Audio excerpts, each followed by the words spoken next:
자, 한국 배 하나가 북한의 이 밀수배에 유조선과 만나가지고 기름을 싣고 가서 공해상에서 북한 유조선에다가 기름을 제공하는 이런 불법 환적을 하다가 미국에 걸려서 이 5개월 전입니까? 부산항에 억류돼 있다. 작년 10월부터 억류돼 있다. 이렇게 말을 했죠. 이 배의 이름이 확인이 되었습니다. 한국 국적의 파이어니어, 개척자라는 이름을 가진 배고요. 2017년 두 차례에 걸쳐서 총 4,320톤의 경유를 북한 선박에게 넘긴 혐의를 받고 있습니다. 2017년에 두 차례에 걸쳐서 했다는 겁니다.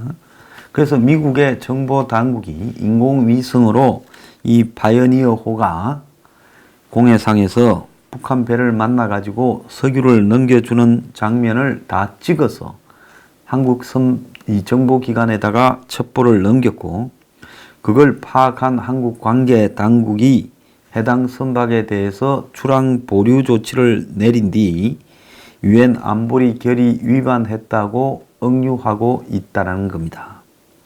그런데 문제는 뭔가 하면, 자, 두 차례에 걸쳐서 4,320톤이나 넘겼다는 겁니다. 자, 미국이 딱 떨어지는 이야기를 지금 잡아가지고 한국에 이야기한 거예요.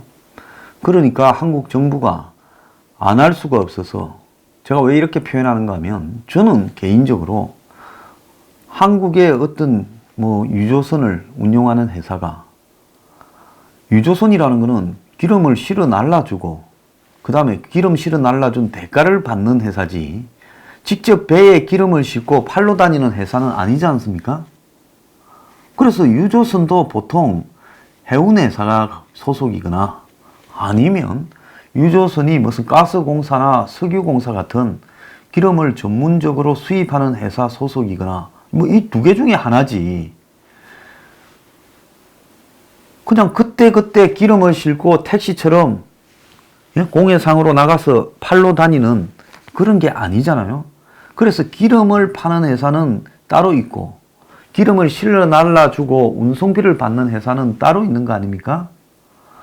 그런데 누가 운송을 전문으로 하는 유조선이 운송비 그 몇 푼 받아가 뭐 돈이 될 거라고 공해상에 나가가지고 간이 크게 북한 사람이 탄 유조선하고 해서 기름을 넘겨주고 그렇게 오는 짓거리를 유엔의 감시 속에 할 수 있단 말입니까?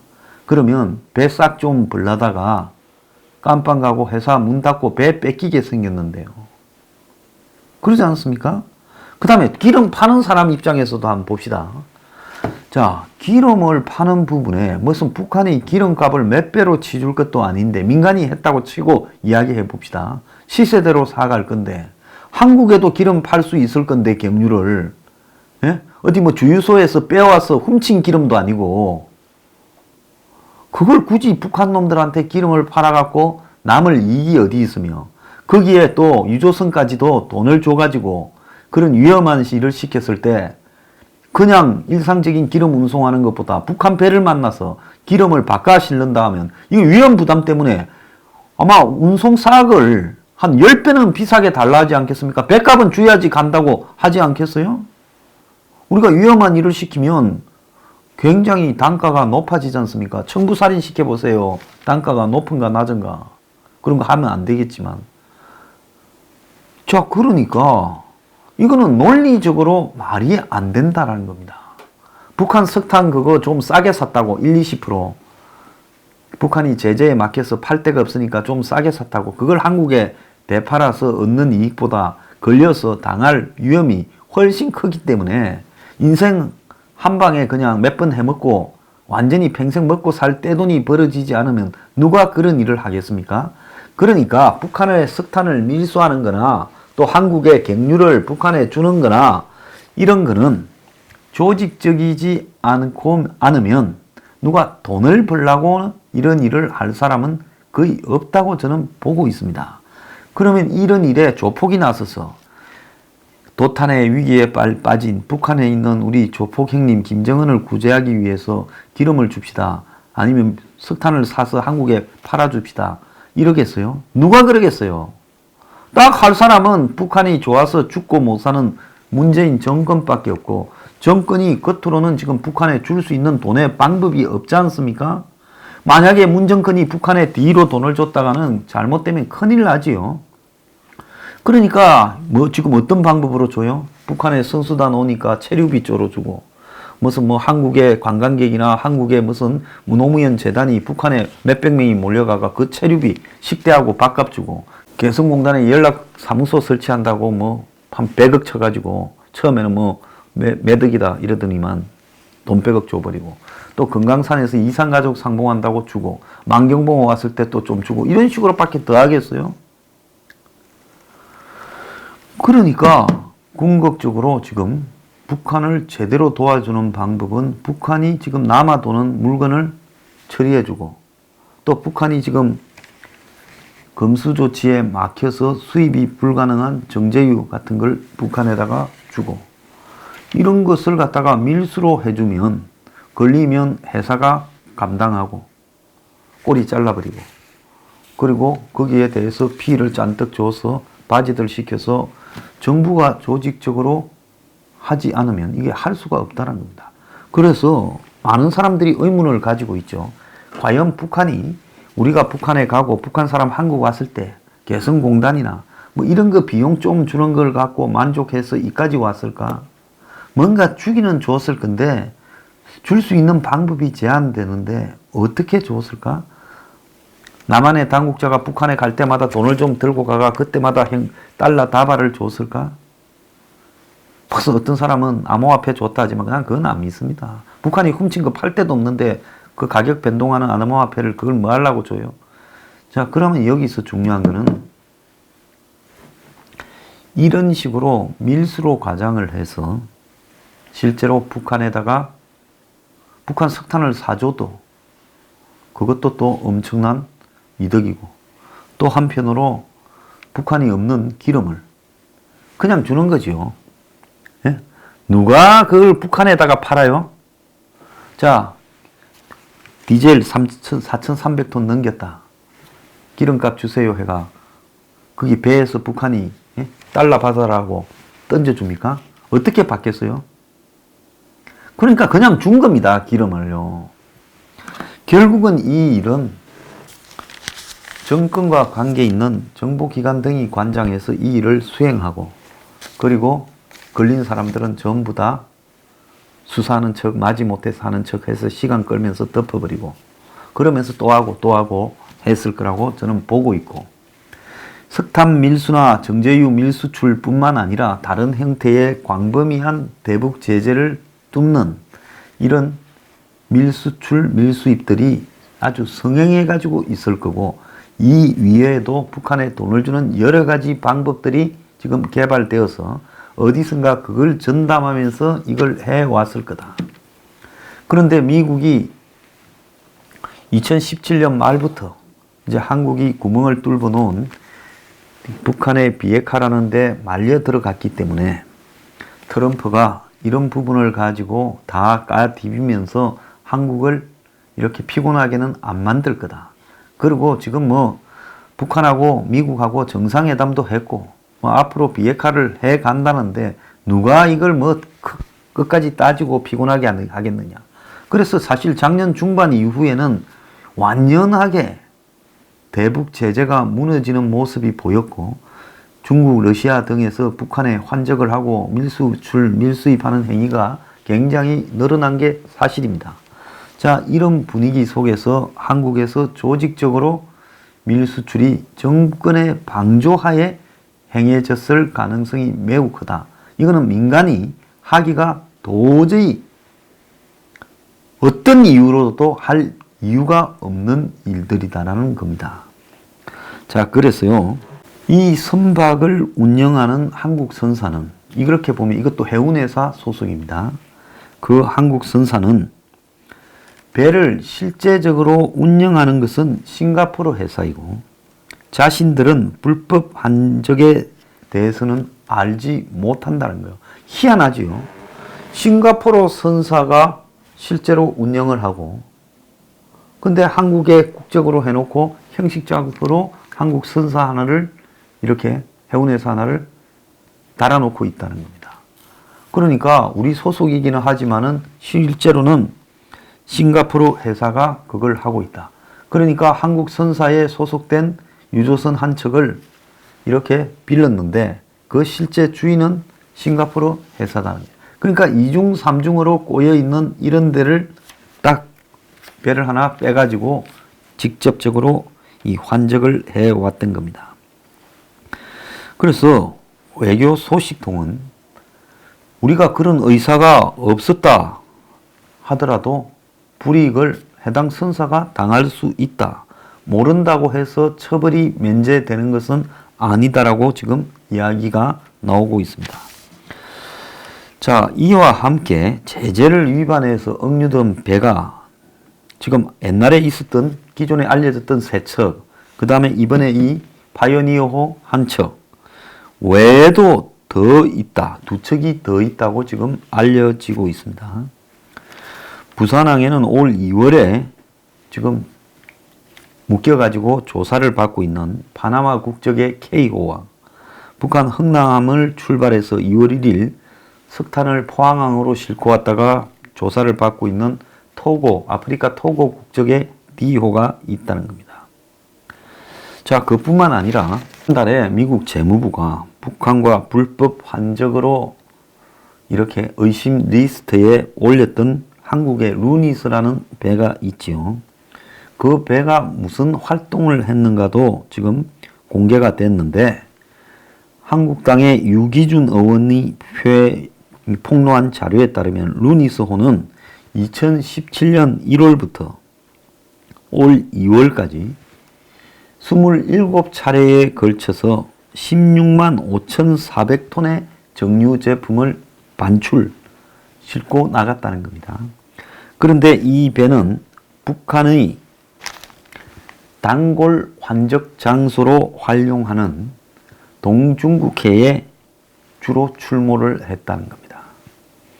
그래서 이 루니스호는 4월 3일 여수항으로 입항했는데요. 여수항이 어떤 데입니까? 석유화학단지잖아요. 그러니까 석유를 싣고 여수에서 이 배가 온 사방으로 다니면서 북한과 석유 불법 환적을 해줬던 겁니다. 관세청은 특이사항이 없다고 별도의 조치를 하지 않았다는 거예요. 이런 게 이상하잖아요. 미국이 이미 불법 환적을 한 배로 의심하고 리스트에 올린 그 배를 한국 정권은 여수항에 입항을 했는데도 특이사항이 없다고 방치하고 있다는 겁니다. 자, 저는 개인적인 신념으로 한국 정부가 북한과의 밀수출, 밀수입에 깊게 관여하지 않으면 이런 일이 도저히 불가능하다. 누가 이 일을 할 것인가? 해운회사가 할 것이냐? 개인의 오파상들이 할 것이냐? 왜 이 일을 합니까? 어떻게 연결되고 어떻게 석탄을 받고 어떻게 돈을 결제하고 어떻게 대가를 치릅니까? 자, 그렇기 때문에 개인이 할 수 있는 범주가 도저히 아니다라는 겁니다. 2017년부터 최근까지 16만 톤을 지금 실어 날랐다는 겁니다. 미국이 불법 환적에 관여한 배로 콕 찍은 루니소라는 유조선은요. 그러면 이 배가 주로 동중국해만 다녔으면 다 북한에 줬다고 봐도 무방한데 작년 9월 외교부와 관세청이 이 루니소호를 조사하고도 무혐의 판정을 내려서 제대로 조사했냐라는 의문이 일고 있습니다. 자, 어제 이 TV조선이 보도한 바에 따르면 작년 4월 11일 1년 전에 루니소가 기름을 싣고 여천항을 출발했는데 목적지를 싱가포르로 신고하고 출발했는데 정작 2주간 자리 잡은 곳은 중국 상하이에 200km 떨어진 동중국해 공해상이었다는 겁니다. 싱가포르로 가야 하지 않고 동중국해 공해상에서 있었다는 겁니다. 그 선박 정보 위치 사이트에서 확인이 됐다는 거예요. 루니스호가 작년 5월부터 8월까지 머문 것도 신고한 것과 달랐다는 거예요. 동중국해 공해상 저우산 섬 해역으로 지난달 21일 미국 재무부가 여기서 주로 북한 선박들이 중국 배 등과 주요 환적을 하는 장소라고 지목한 데였다는 겁니다. 그래서 2017년 1월 이후 27차례의 16만 5,400톤의 정유 제품을 여수 등에서 싣고 나갔는데, 그러면 이 회사가 덮쳐서 서류만 잡아보면 어디에 그걸 팔았고 또 원래 가기로 했던 항에 입항했는가 그 나라에 조사만 해보고 장부와 이 배의 출입국 기록만 조사하면 답이 딱 나오고 통장만 뒤져도 답이 나올 건데, 아니 16만 5,400톤을 싣고 나가서 팔았으면 어마어마한 돈이 통장으로 들어와서 어디로 흘러가야 될 거 아닙니까? 그런데 실제 그렇게 됐는가만 조사해봐도 알 거 아닙니까? 그렇잖아요? 그리고 루니스호를 용차해서 빌려서 용선해서 쓴 사람이 누군가 보고 그 회사 가서 장부만 뒤져도 기름 상값만 있고 만약에 기름값 받은 게 없다면 뻔한 거 아닙니까? 북한에 기름을 주고요. 제가 생각할 때는 만약에 이 일에 국가가 관련됐다면 절대로 돈을 받지는 않았을 거라고 봅니다. 그럴 바에야 북한이 돈 주고야 밀수로 중국 배든 애든 얼마든지 살 건데 러시아에서든. 근데 뭐 하려고 한국 배한테 굳이 하겠습니까? 그러니까 한국 배가 북한에 석유를 불법 환적했다면 그것은 100% 공짜로 준 거다. 자, 그런데 외교부 관세청이 무혐의로 했고 이 배를 빌려서 실제로 운항해온 선사는 D사라는 회사인데 북한에 기름을 운반한 혐의로, 잘 들으세요, 부산항에 응유된 파이오니어호의 선사와 동일하다는 겁니다. 그러니까 이런 일을 시킬 때 이 회사 배 하나를 빌려갖고 쓰고 저 회사 배를 빌려가 쓰고 소문이 나서 안 되잖아요. 그러니까 한 회사 배를 딱 해서 요 몇 대 빼라 해서 너네들은 북한에 기름을 계속 실어줘라고 하는 거죠.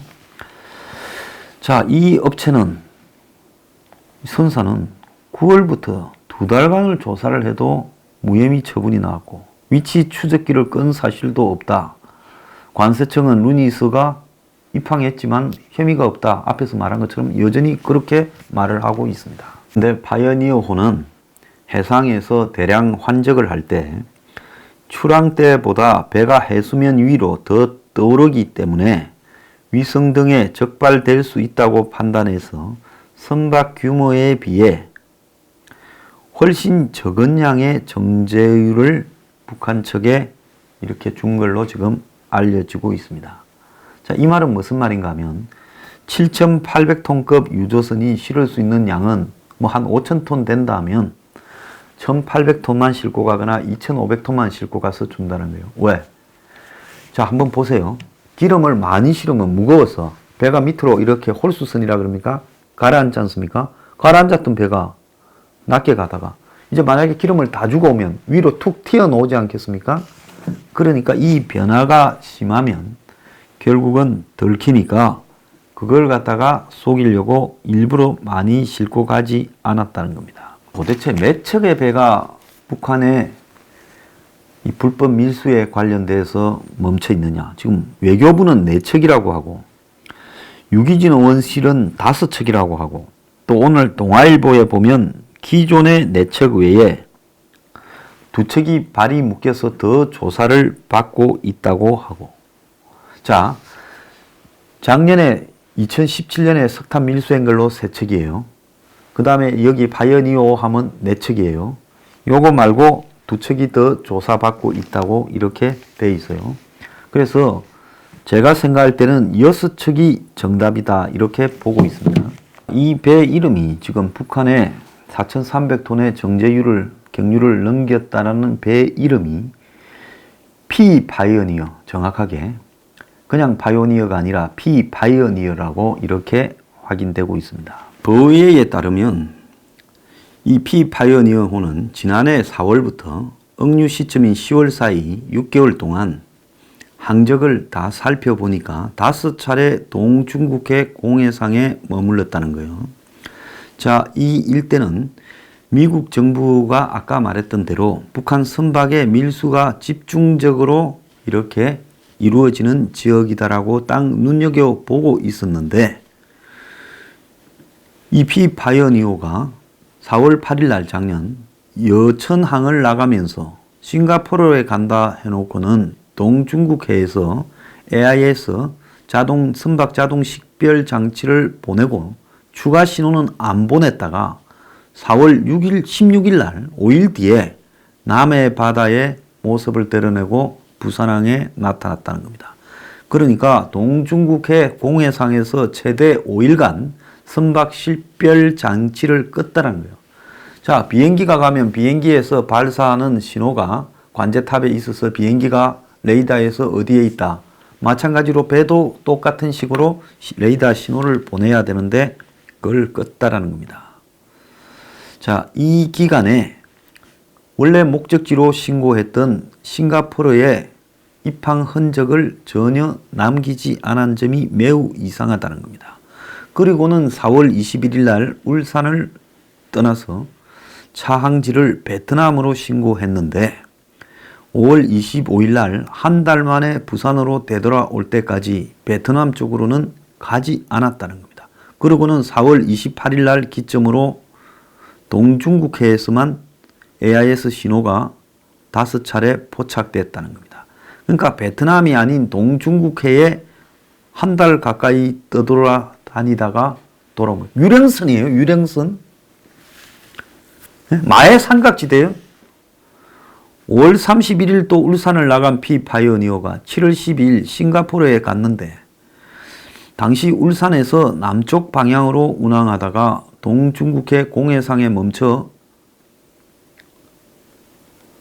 6일 머물고 그 다음에 미얀마를 거쳐서 싱가포르 가가지고 3달 후에 여천항에 왔다는 거예요. 이상하잖아요.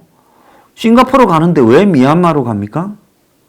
그리고 동중국해에 왜 멈췄다가 5일간이나 6일간 있다 갑니까? 보통 배들은 시간이 생명이라서 여기 가서 빨리 실어 나가지고 또 오다가 어디 들러서 또 실어 나르고 이게 잘 떨어져야 배 한 척이 돈을 많이 버는 거 아닙니까?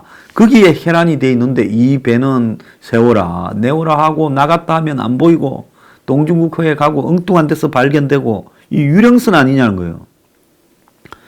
이렇게 뚜렷한 항적을 남겼는데도 피파이어니어호는 한국해양수산부의 목적지가 싱가포르나 미얀마가 아닌 베트남이라고 기재를 했어요. 베트남은 가지도 않은 거예요.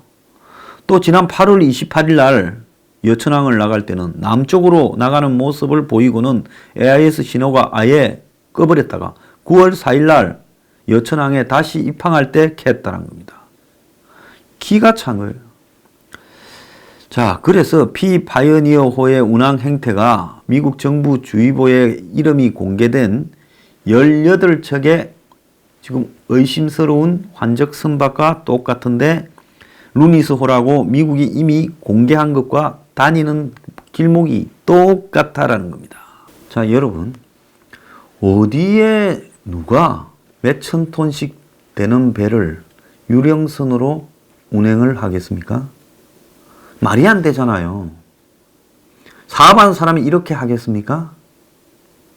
그래서 이거는 뒤에 정보기관이나 정부가 있지 않고는 또 이렇게 의심스러운 행동을 했는데 왜 세관이나 관세청이나 더 나아가서 해경이나 정부는 이걸 덮어주고 있어요. 국정원이나. 그것 자체가 배후에 정권이 있다라는 것을 의미하는 겁니다. 자, 미국이 어떻게 할 건데 설마 우리를 세컨더리 보이콧 하겠어? 적당히 저들도 그냥 알고도 너무 눈 감고 가고 모르고도 가고 작년 8월에 미국이 처음으로 석탄 문제를 제기를 했지요. 석탄 밀수 문제를요. 그럴 때도 우리가 뻗대기니까 미국이 더 이상 하지 않았잖아. 자, 이제는 미국이 이제 아예 못할 거야. 그래 놓고 내놓고 하다가 지금 미국이 이제 북한하고의 비핵화를 정신을 차려서 원론으로 돌아가니까 지금 이제 걸기 시작해서 터진 겁니다. 자, 3부에서도 이 이야기 계속하겠습니다.